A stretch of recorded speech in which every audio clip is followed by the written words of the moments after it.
Oke, baik. Ini tadi yang disampaikan oleh Bu Maya, ya. Sebagai moderator yang katanya ini tadi adalah nge-rap akademik. Baiklah, saya mengikuti jejak Pak Soping yang nge-rap. Mungkin nanti tolong kalau mencatat yang cepat gitu ya, sesuai dengan yang saya sampaikan. Oke, baik. Minta tolong tayangan saya. Sebelumnya terima kasih moderator dan juga Universitas Negeri Malang yang sudah memberikan kesempatan kepada saya untuk menyampaikan hasil dari penelitian saya. Ini adalah secuil dari hasil disertasi saya terkait dengan pendidikan informal dalam penanaman nilai-nilai vokasional pemijat bayi tradisional. Kalau yang tadi disampaikan Pak Sopingi itu ada kaitannya dengan PLB, ada kaitannya dengan PAUD begitu ya. Ini juga saya alami ketika saya meneliti ini. Pertanyaannya adalah, orang PLS ngapain sih ngurusi pemijat bayi gitu ya. Nah, di sini saya langsung saja sampaikan di judulnya bahwa pendidikan informal, seperti itu ya. Jadi fokusnya adalah pendidikan informalnya yang terjadi dalam proses penanaman nilai-nilai vokasional itu pada diri pemijat bayi tradisional. Oke, baik, next. Nah, di sini saya coba untuk memaparkan potret dari para pemijat bayi tradisional. Ini adalah subjek penelitian saya yang saya ambil dari kawasan Mataraman, khususnya di daerah Kabupaten Magetan. Oke, next. Nah, apa sih yang melatar belakangi saya mengambil penelitian ini atau melakukan penelitian yang mungkin di luar zona nyaman ya, karena pendidikan kok di pemijat bayi. Bahkan dari subjek penelitian saya juga menanyakan, Mbak, sampean itu dari kesehatan kah? Seperti itu ya. Karena biasanya yang hubungannya dengan memijat, itu kalau nggak olahraga, itu ya di kawasan bidang kesehatan. Seperti itu ya. Tapi saya dari pendidikan. Nah, di sini teman-teman kalau tahu bahwa pemijat bayi itu kan sudah ada sejak lama ya. Sudah sejak zaman dulu ya. Dan sekarang masih ada.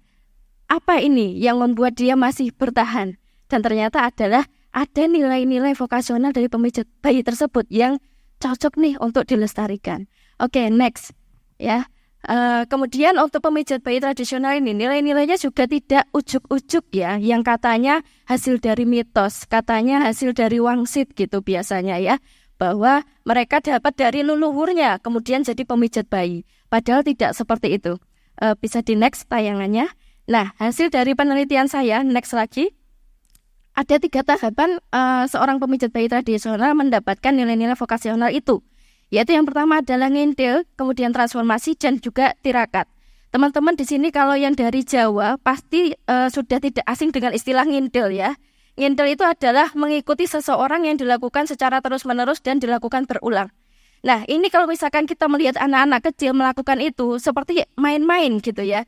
Padahal ternyata dalam kegiatan ngintil itu ada proses pembelajaran ya, ada proses belajar di sana. Nah, kalau di kasus pijat bayi ini, ngintil yang dilakukan itu mereka melakukan proses pengamatan, kemudian melihat, merasakan apa yang dilakukan oleh pemijat bayi seniornya atau leluhurnya. Nah, di sana mereka mendapatkan pembiasaan sehingga nilai-nilai itu bisa terserap dalam dirinya menjadi sebuah pembiasaan. Yang kedua adalah transformasi. Nah, di sini saatnya si pemijat leluhur atau pemijat sebelumnya memberikan pesan-pesan, wejangan, dan juga makna dari apa tindakan yang dilakukan pada pemijat generasi penerusnya. Nah, di sini ada wejangan-wejangan, pemberian pesannya.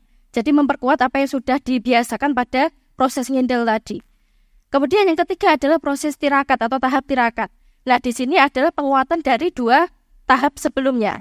Yaitu di sini biasanya prosesnya dilakukan dengan puasa gitu ya, untuk membersihkan hati, menguatkan apa yang sudah dibiasakan pada proses ngintil dan juga apa yang sudah diberikan pesan-pesan dan wejangan oleh pemijat sebelumnya pada proses transformasi. Ya. Kemudian untuk 3 tahap ini, ngintil, transformasi, dan juga tirakat, ini tidak ada sekolahnya teman-teman. Sehingga ini saya tadi sampaikan bahwa di awal tajuknya adalah pendidikan informal. Ini tidak diajarkan pada pendidikan formal. Ini juga tidak diajarkan pada lembaga-lembaga pendidikan non-formal. Tetapi ini berlangsungnya ada di pendidikan informal dalam keluarga. Oke, mungkin itu saja yang bisa saya sampaikan. Terima kasih. Wassalamualaikum warahmatullahi wabarakatuh.